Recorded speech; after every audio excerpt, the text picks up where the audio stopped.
भाई गुडविल का मतलब क्या होता है, जल्दी बताओ। वो जो कस्टमर को वापस लाए अपने पास, उसको गुडविल कहते हैं। जो जिस वजह से कस्टमर कंपनी का बार-बार वापस आता है, उसको गुडविल। नाम ही काफी है। अजय तू बता गुडविल का मतलब क्या होता है? कुछ भी। पैसे नहीं, गुडविल पैसे कैसे होगी?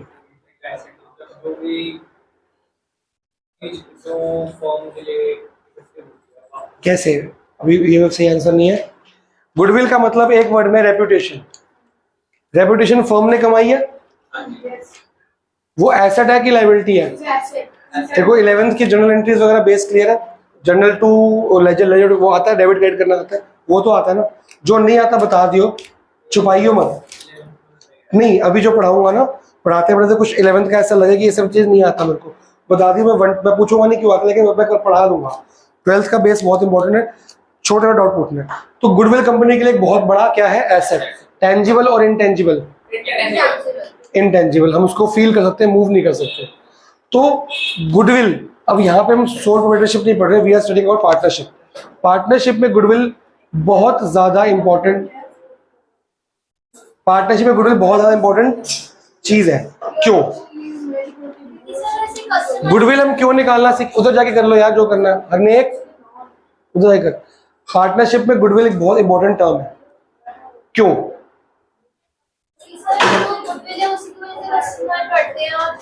तो पार्टनरशिप में क्यों इंपॉर्टेंट है? पार्टनरशिप में आज जो पढ़ाऊंगा उस खुद के चैप्टर में से तो 2 मार्क्स का 3 मार्क्स क्वेश्चन आएगा बस। क्या पता वो ना भी आए, हर साल आता भी नहीं है। लेकिन ये गुडविल रिमेनिंग चैप्टर्स में सब में काम आएगी, जितनी बुक बची है सब में। आपका फर्स्ट चैप्टर बाकी चैप्टर के लिए जरूरी नहीं था, लेकिन अब जो आप पढ़ोगे हर चैप्टर अगले चैप्टर्स के लिए इंपॉर्टेंट है। ठीक है? तो हो, अब गुडविल 2 तरह की होती है पार्टनरशिप में। एक होती है बुक गुडविल, एक होती है वैल्यूड या फर्म गुडविल। समझ रहे हो? हाँ जी।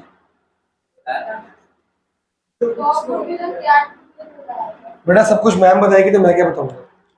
तो मेरी इंपॉर्टेंस तो खत्म नहीं हो जाएगी है?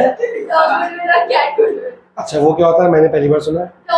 होती है कि लाइक जो अगर फर्म है, फर्म की गुडविल है, लाइक अगर जैसे बीटीडब्ल्यू है, उसमें ओनर बदल गया पर उस कंपनी की गुडविल वहीं पे रही।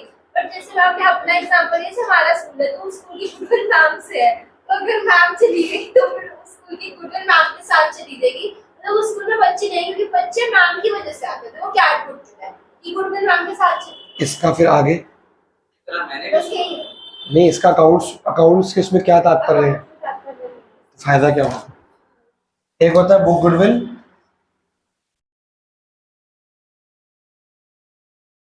इसको हम फर्म गुडविल भी बोलते हैं।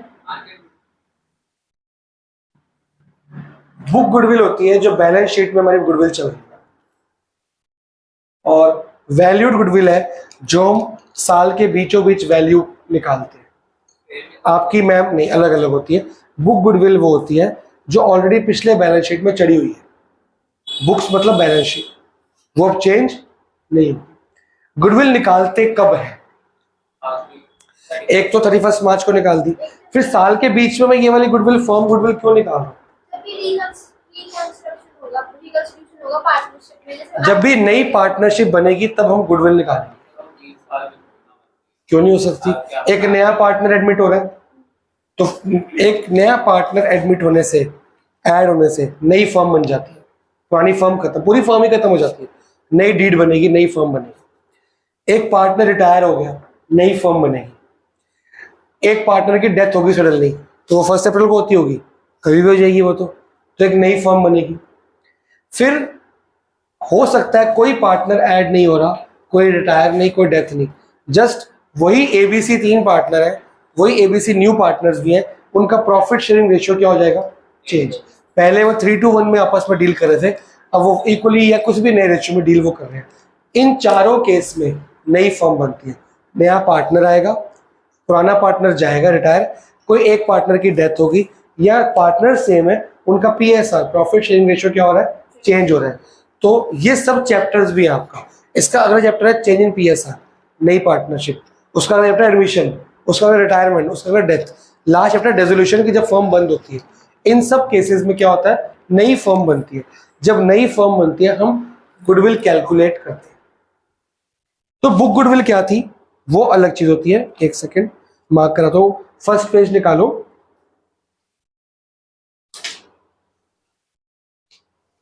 चोरी मैंने बता रखा है कहां से करना है, वहीं से करना। अभी आपको मैं गुडविल बताऊंगा। आपको देखो टॉपिक लिखा है सेकंड पेज 2.2 पेज नंबर है, नीड फॉर वैल्यूइंग गुडविल। मिल गया?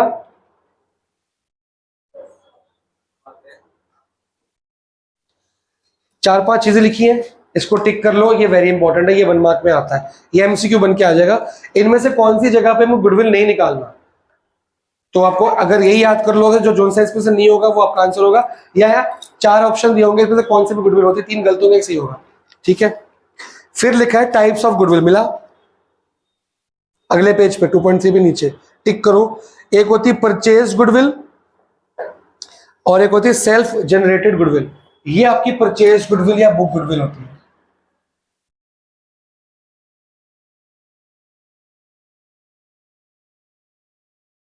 इसका ट्रीटमेंट सिलेबस के अंदर है लेकिन इस चैप्टर में नहीं है। इसका देखो, परचेज गुडविल क्या होती है, मैंने मैकडी का ब्रांच खोलनी है, मैं खोल सकता हूँ ऐसी बर्गर की दुकान को मैकडी लिख सकता हूँ। मेरे को मैकडी से गुडविल फ्रेंचाइजी लेनी पड़ेगी। जब मैं फ्रेंचाइजी लूंगा तो मैं उसका नाम ले रहा हूँ तो उसको एक पेमेंट करूंगा, वो गुडविल की पेमेंट होती है। ईयरली जो मैं अपने प्रॉफिट का हिस्सा दूंगा, सेल का हिस्सा दूंगा, वो एक अलग एग्रीमेंट होगा।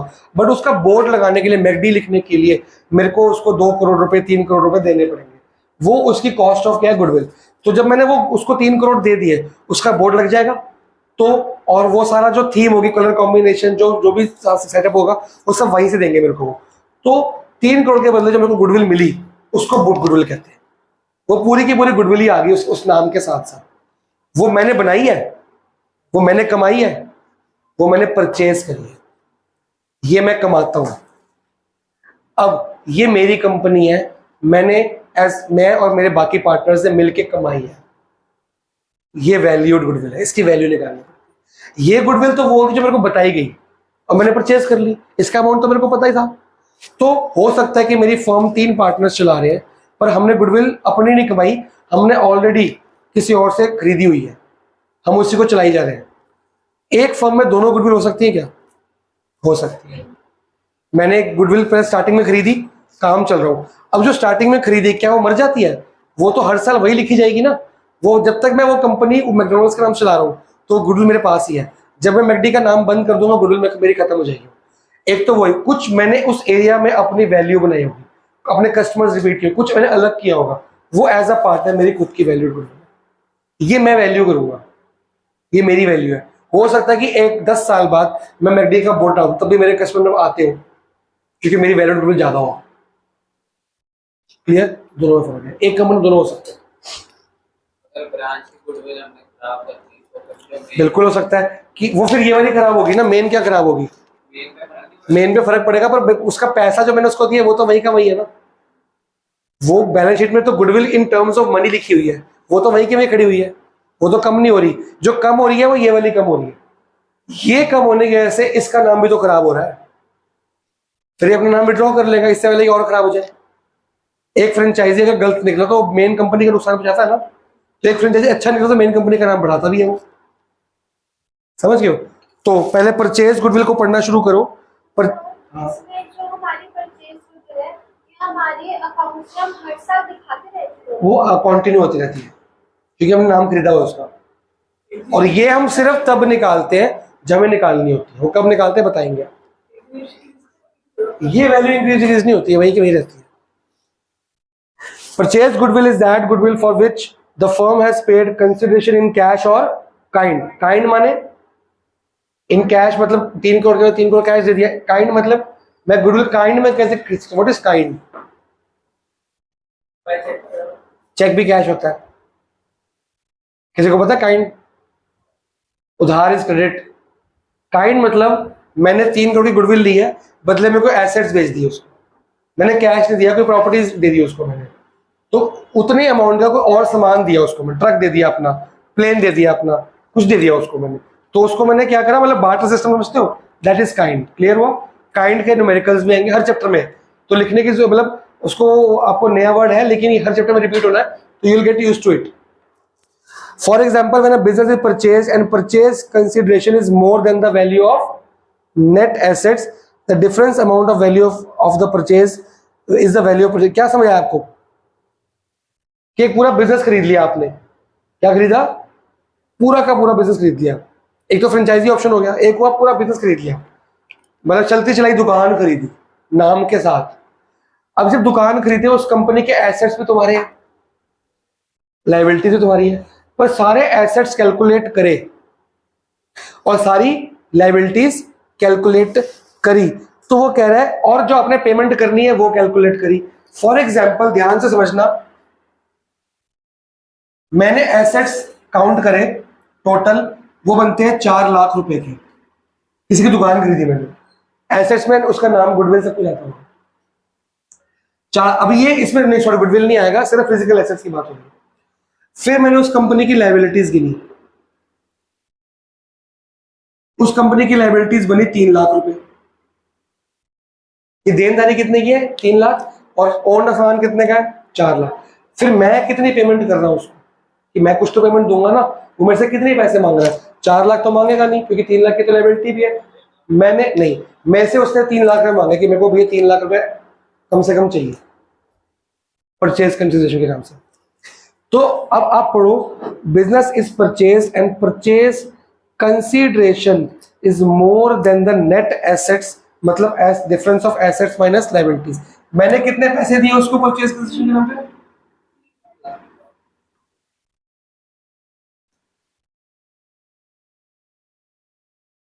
इनको एसेट्स माइनस लायबिलिटीज करो, कितना आया? मुद्दा यह था कि मेरे को सामान मिला 4 लाख का और साथ में देनदारी कितने की मिली, तो मेरे को 1 लाख का एक्स्ट्रा सामान मिला ना. 4 लाख के और 3 लाख का तो मेरे लायबिलिटीज उधार वाला बैंक लोन क्रेडिटर ले जाएगा, बचा कितना? 1 लाख. पर मैंने उसको कितने दिए, कितने एक्स्ट्रा दे दिए उसको? ये गुडविल है, परचेज गुडविल. ये वाली, तो जो 2 लाख रुपए एक्स्ट्रा है वो परचेज गुडविल है. वो 2 लाख रुपए एक्स्ट्रा क्यों मांग रहा है? वो कह रहा है भाई ठीक है, सामान 4 लाख का है, ठीक है, देनदारी 3 लाख की है, ठीक है, तो 3 लाख रुपए दे रहा है, तो मेरा नाम भी तो लगा रहा है. एक नई दुकान जब तू खोलेगा अपने नाम से, तेरे को बर्गर सेंटर चलाने में बहुत दिन लग जाएंगे.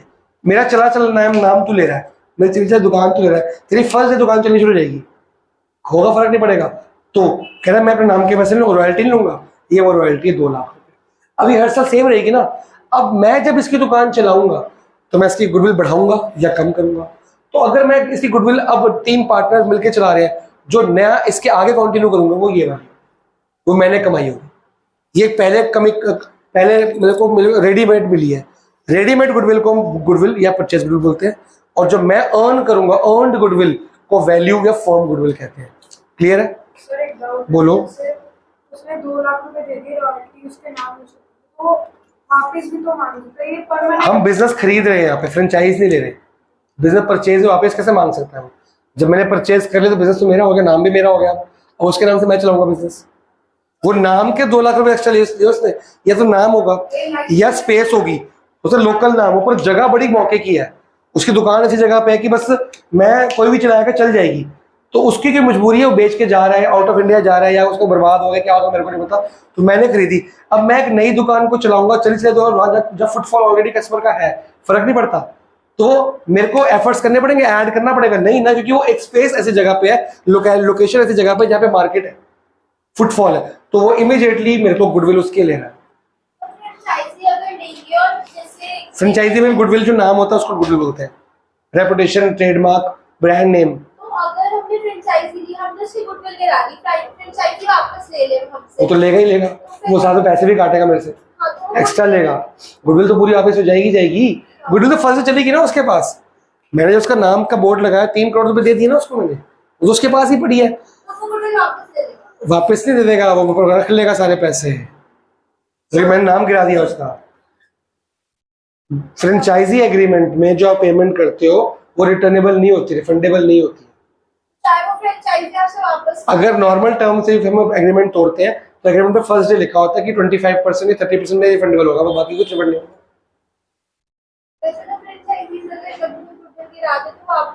गुडविल नहीं भी कराएंगे तब भी उनको दिक्कत आती है। वो टर्म्स होते हैं, कोई कंपनी अच्छी भी होती है, वो कहते हैं कि हम फुल वापस कर देंगे काम। वो टर्म अपने अपने कंडीशन होती है, उसमें कोई लीगल वो नहीं है कि इतना कोई फिक्स स्टैंडर्डाइज परसेंटेज नहीं है। तो सिर्फ गुडविल के पैसे वापस नहीं करते, सिर्फ गुडविल के पैसे वापस नहीं करते। नहीं, और भी बहुत सारी चीजें होती हैं।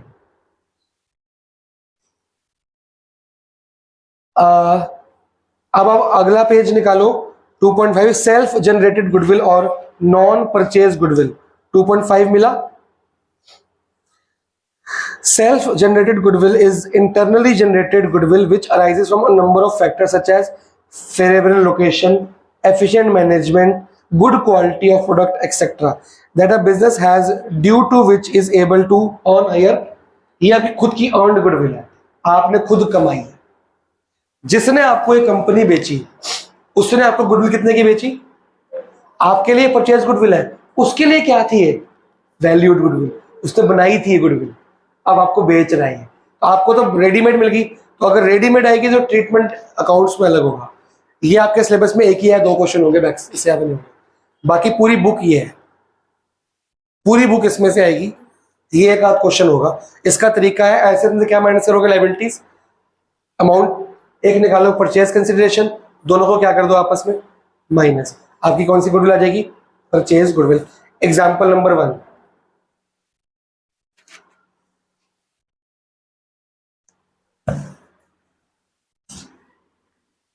ये एग्जाम में आज तक एक बार भी नहीं आई है, पर सिलेबस में तो करनी पड़ती है। ये थ्योरी के अंदर आती है, इसका जनरल एंट्री होती है, लेकिन वो नेक्स्ट चैप्टर में स्टार्ट है। यहाँ खाली अमाउंट निकालने को आएगा। आप देखो, Amrit daily needs acquired business of Shivam, purchase consideration कितने की है?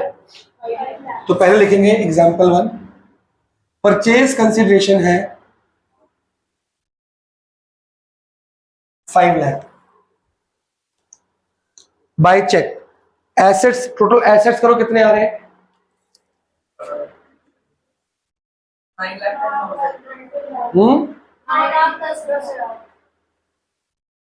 9,10,000 एसेट्स टोटल कर लिए, माइनस लायबिलिटीज बताओ। 6,10,000 ये माइनस होगा। टोटल एसेट्स आपको खरीदने में आए हैं 9,10,000 के, पर देनदारी साथ में फ्री आई है। कितने की आई है? 6,10,000। तो टोटल बिजनेस कितने का बन गया आपका? तो आपको पेमेंट करनी थी 3 लाख की, पर आप कितनी कर रहे हो? तो ये 2 लाख फालतू कर रहे हो। ये क्या है? ये परचेज्ड गुडविल है। कोई डाउट? आगे से आपका एसेट्स माइनस लायबिलिटी को पता क्या बोलते हैं? कैपिटल वैल्यू, कैपिटलाइज्ड वैल्यू, या कैपिटल एम्प्लॉयड भी बोल सकते हैं इसको। कैपिटल एम्प्लॉयड की टोटल कैपिटल कितनी लगी हुई है कंपनी में? 3 लाख। भाई एसेट्स और लायबिलिटी को आपने 11th में क्या पढ़ा था? क्या था आपका? Assets equal to liabilities plus, ये था फॉर्मूला आपका मेन अकाउंटिंग क्वेश्चन का। तो जब एसेट में से लायबिलिटी माइनस हो रही है तो क्या बच रहा है? तो इसको हम कैपिटल ही बोल सकते हैं कि आपके कैपिटल कितनी एम्प्लॉयड है? कंपनी में कैपिटल एम्प्लॉयड है 3 लाख। तो आप कितने पेमेंट कर रहे हो? आपको 3 लाख करनी चाहिए थी कैपिटल की तरफ पे, आप कितनी कर रहे हो? तो 2 लाख रुपए आप किसके कर रहे हो? गुडविल के। लिखो इसको। कोई डाउट हो देते हैं? As simple as that.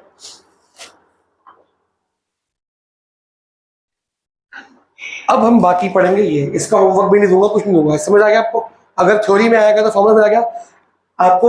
Purchase formula पता क्या बना इसका? परचेज कंसिडरेशन में से कैपिटल को माइनस कर दो। परचेज कंसिडरेशन कैपिटल को, तो कैपिटल का फॉर्मूला अलग से एसेट माइनस लायबिलिटीज, वो 11th क्लास का फॉर्मूला है आपका। As simple as that. कोई डाउट है तो पूछ लो। अब आएगा मेन चैप्टर। क्वेश्चन में दी होती है ये, कितने की खरीद दूंगी, तुमसे कितने पैसे मांग रहा है? परचेज कंसिडरेशन कितने कंसिडर कर रहा है कि तुमसे परचेज करेगा वो? तो 5 लाख पैसे मांग रहा है चेक से। चेक हो बैंक को कुछ फर्क नहीं पड़ता। अब निकालेंगे हम वैल्यूड गुडविल के मेथड्स। वैल्यूड गुडविल कैलकुलेट करने के टोटल 4 मेथड्स हैं। हम हर क्लास में एक मेथड सीखेंगे। पहला मेथड है एवरेज प्रॉफिट मेथड, जो आज पढ़ेंगे। सेकंड है वेटेड एवरेज प्रॉफिट मेथड, जो आपस में बिल्कुल रिलेटेड है, जल्दी खत्म हो जाएगा। तीसरा है सुपर प्रॉफिट, और फिर चौथा है कैपिटलाइजेशन। उसमें 2 है, कैपिटलाइजेशन ऑफ सुपर प्रॉफिट और कैपिटलाइजेशन ऑफ एवरेज प्रॉफिट। तो दोनों हो जाएंगे। आज हम पढ़ेंगे पहला मेथड एवरेज।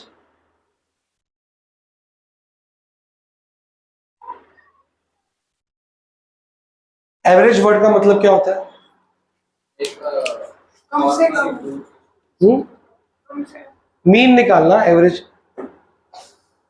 इसको हम सिंपल एवरेज भी बोल सकते हैं। इसके अंदर दो आते हैं, सिंपल एवरेज, एक आता है वेटेड एवरेज। आज हम पढ़ेंगे सिंपल एवरेज।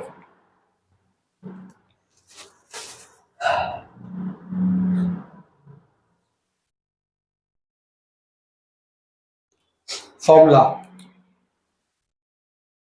गुडविल, आपको फुल फॉर्म में लिखनी है एग्जाम में तो। नॉर्मल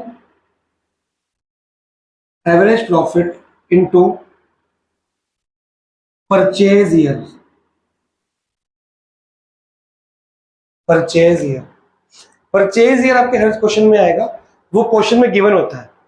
परचेज ईयर होता है कि आप ऑलरेडी आपने गुडविल कैलकुलेट तो कर ली किसी मेथड से, स्कूल में कराया क्या होता है परचेज ईयर? खाली कुछ भी बताया? हाँ, बता रही कि नहीं, एक कंपनी की जो गुडविल होती है वो और कितने साल तक चल सकती है। बिल्कुल सही कह रहे हो। Number of years purchase means the number of years for a firm is likely to earn similar profit or change in ownership because of effort put in the past। जो गुडविल यहाँ से आएगी वो गुडविल कितने साल तक maintain रह सकती है बिना कुछ छेड़छाड़ी करे। पुराने एफर्ट्स की वजह से जो गुडविल है उसको परचेज ईयर बोलते हैं। कभी ये 1.5 होता है, कभी 1.5, कभी 2, कभी 3, वो कुछ भी हो सकता है, लेकिन वो क्वेश्चन में दिया होता है। परचेज ईयर कैलकुलेट करने को नहीं आएगा। परचेज ईयर तब आता है जब गुडविल दी होती है। मान लो आपको ये दिया है एमसीक्यू, ये दिया और ये दिया, तो ये निकल आएगा कि नहीं? ये भी रेयर है, मोस्टली क्वेश्चन में दिया होता है। अब आता है सर गुडविल निकालने का फॉर्मूला है normal average profit into purchase year.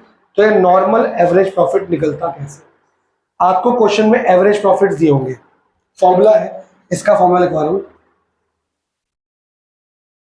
Normal average profit का फॉर्मूला, एक तो टोटल प्रॉफिट्स आपको दिए होंगे कंपनी में, लेकिन टोटल प्रॉफिट्स में से हम क्या करेंगे? टोटल प्रॉफिट्स में से माइनस करेंगे एबनॉर्मल प्रॉफिट्स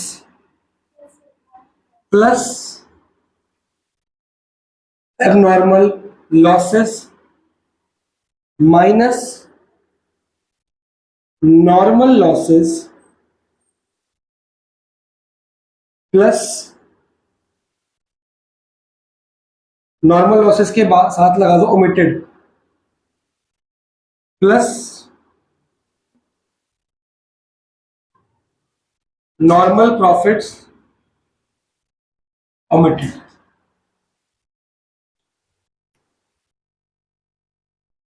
लिखो जी फॉर्मूला। इसका मतलब बनाएंगे, एक क्वेश्चन मैं कराऊंगा, फिर एक ही क्वेश्चन होमवर्क में या 2 क्वेश्चन आपको होमवर्क में मिलेंगे, सिंपल सिंपल वाले।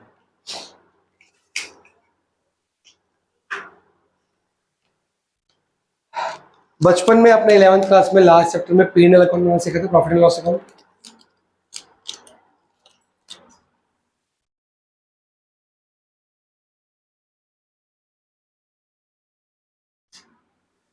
यहां पे आपका क्या था? बाय ग्रॉस प्रॉफिट, फिर सारी क्या आती थी? इनकम्स, बाय इनकम्स जो भी कमीशन रिसीव वगैरह, फिर 2 सारे क्या आते थे? एक्सपेंसेस, फिर 2 लॉसेस भी आते थे, डेप्रिसिएशन, बैड डेट्स वगैरह। जो बचता था वो क्या था मेरा? Net profit. ठीक है, ऐसे हर साल का नेट प्रॉफिट पड़ा होगा मेरे पास। मान लो कुछ में 3 साल का नेट प्रॉफिट दिया है, तो 3 साल का नेट प्रॉफिट डिवाइड बाय किससे कर दूंगा? 3 इयर्स, तो क्या निकल आएगा? Average profit. लेकिन नंबर ऑफ ईयर से क्या करना है इसको? डिवाइड। ठीक है, अब होता क्या है? ये तो हो गया नेट प्रॉफिट पहले साल का। यहाँ पे इधर देखो सब लोग, पहले साल का प्रॉफिट यहाँ पे, सेकेंड ईयर का उसमें ऐड, थर्ड ईयर का उसमें ऐड, डिवाइड बाय किससे करूंगा? 3। तो ये सब क्या है? जब मैं यहाँ पे कैलकुलेट करने आया हूंगा तो मैंने सारे खर्चे और एक्सपेंसेस क्या किए होंगे? लेस। इसमें कोई ऐसे खर्चे हो गए होंगे लेस जो मेरी कंपनी के एक्सीडेंटली हुए थे, जो रेगुलर मेरी कंपनी का जो बिजनेस है। फॉर एग्जांपल मैं शर्ट्स बनाता हूं, तो शर्ट्स बनाने के जो खर्चे होने चाहिए सिर्फ वो लेस होने चाहिए थे, उस साल कोई डेप्रिसिएशन होगी फालतू की, उस साल कोई मशीनरी टूट गई तो वो मैंने लेस कर दी होगी, कोई बैड डेट्स हो गए होंगे वो लेस, कोई अर्थक्वेक आया होगा वो लेस। ये फालतू की चीजें जिसका मेरी शर्ट बनाने से कोई लेने देना नहीं था, वो अब नॉर्मल खर्चे हुए थे, वो मैंने क्या किया था उस साल लेस। क्या वो मेरा नॉर्मल प्रॉफिट होगा जो शर्ट बना के आना चाहिए था, पर वो मैंने अपनी शर्ट के प्रॉफिट में लेस कर दिया बाई चांस, तो उस साल मैंने लेस किया था, अब इस साल क्या कर दूंगा उसको वापस से ऐड, तो सही प्रॉफिट निकालूंगा जो सिर्फ शर्ट, ऑपरेशनल प्रॉफिट कहते हैं उसको, जो सिर्फ शर्ट बना के मेरा आता बाई चांस हो सकता है, क्योंकि वो फालतू के खर्चों ने मेरा प्रॉफिट क्या कर दिया होगा कम। ये साइड लेस करते हैं ना हमेशा, ये ऐड करते हैं माइनस ये करते हैं, तो वो फालतू की चीजों ने, ये सब चीजें माइनस हुई थी उस टाइम पे, ये प्लस हुई थी उस टाइम पे, तो ये इसमें कई चीजें तो सही होंगी, सैलरी सही होती है, salary is normal, rent is normal, लेकिन कोई एबनॉर्मल फालतू के लॉस हो गए होंगे जो हर साल रिपीट नहीं होते, उस साल हुए थे, उस साल प्रॉफिट क्या कर दिया उन्होंने कम, तो उस वजह से मेरा खाली उस साल का प्रॉफिट कम होता है, बट वो रेगुलर नहीं होगा, एबनॉर्मल एक्सीडेंटल है, तो अब उसको मैं क्या करूंगा। इसी तरीके से उस साल फालतू की इनकम से मैंने क्या कर रही हूँ ऐड, फालतू की इनकम मतलब शर्ट बना रहा हूँ, किसी की प्रॉपर्टी बिकवाई, इनकम होगी, कमीशन मिल गई, उसका शर्ट से कोई लिंक है, तो वो मेरी शर्ट की प्रॉफिट में ऐड होनी चाहिए थी, नहीं, पर यहां लिखने की वजह से मेरे शर्ट का प्रॉफिट क्या हो गया, बढ़ गया, तो उस साल के एबनॉर्मल गेन्स या इनकम्स क्या करने वाला हूं, प्रॉफिट को गेन, प्रॉफिट नहीं बोलेंगे गेन बोलेंगे, क्या करूंगा, गेन और प्रॉफिट में क्या कमी है, क्या फर्क है, पता किसी को बताया था, जो हमारे कभी कभार होंगे बाई चांस। एक कार मशीनरी 10 साल यूज करी, उसकी वैल्यू अब 1.5 लाख रुपए आफ्टर डेप्थ दिखा रहा है कि 1.5 लाख की स्क्रैप में बिकनी चाहिए, बिक गई 2 लाख की, तो 50 फालतू आ गए ना, पर हर वक्त आएंगे क्या, ये गुड्स बेच के आए हैं, गुड्स बेच के जो पैसा बचता है, इधर ध्यान दे बेटा, गुड्स बेच के जो पैसा बचता है उसको प्रॉफिट बोलते हैं, कभी कभार एक्सीडेंटली कभी फायदा हो गया उसको क्या बोलते हैं गेन, तो उस साल एक्सीडेंटल गेन क्या हुए थे प्लस, अब क्या कर दूंगा, उस साल फालतू के लॉसेस क्या हो गए कम, अब क्या कर दूंगा प्लस, तो सही इनकम आ जाएगी। अगर उस साल कोई नॉर्मल इनकम या नॉर्मल एक्सपेंस तो माइनस होना चाहिए था ना, सैलरी रेंट वगैरह, मैं उस साल कोई करना भूल गया, सारे किए होंगे, कोई एक भूल गया, ओमिटेड, 1 सेकेंड आ रहा हूं ओमिटेड, तो वो क्या कर दूंगा इस साल माइनस, इसको नोट करा तुमने, नोट करो, दोबारा आके कर रहा हूं, यह है